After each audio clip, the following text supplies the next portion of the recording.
Well, as I began to do some study about it, I began to look at what I call is the American dream and the American promise related to that dream. So think back now into colonial times. People are thinking about coming to America. They're living in Europe primarily. It's a bloated aristocracy. You're a peasant or you're a wealthy person. There's really no middle class. There's nothing in between. And the idea of America just captures your imagination. So you get on a leaky boat, you travel the months across the water, and you come to America because there's a promise.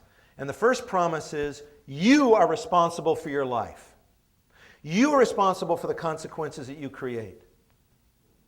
And if you take that responsibility, because there's no government here to bail you out, I mean, remember this is colonial times. There's no safety net, but we're going to give you freedom.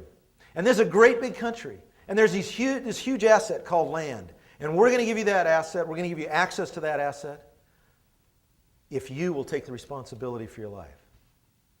There were two other principles. The other principles were opportunity is equal to everyone and equality for all before the law. Wow, this is a big idea. Now those ideas are in tension.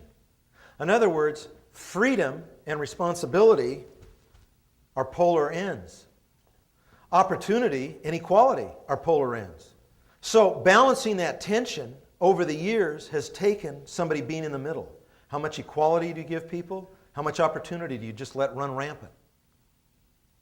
Now, in the baby boomer mindset, the mindset of my generation, it's always about trade-offs.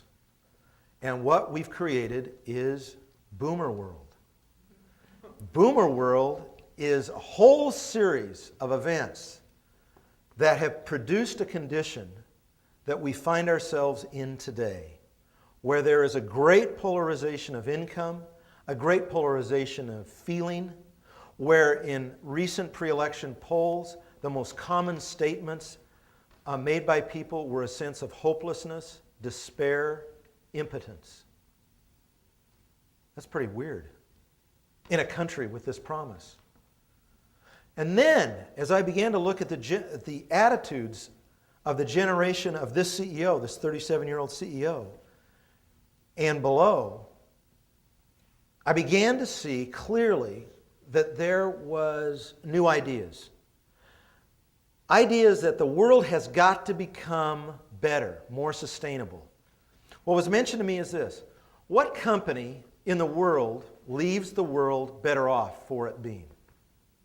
I mean, the automobile makers leave the world better off?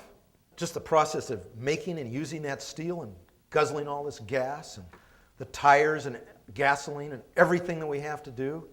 I mean, the best they can do is minimize the harm they cause, right? That's the best they can do.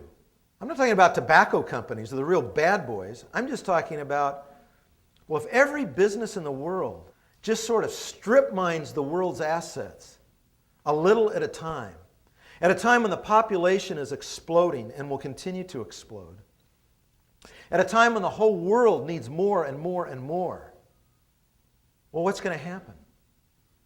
And so this new generation, Gen 21, that's the ages of 15 to 40, of which there's 126 million of you, have a bigger dream about leadership.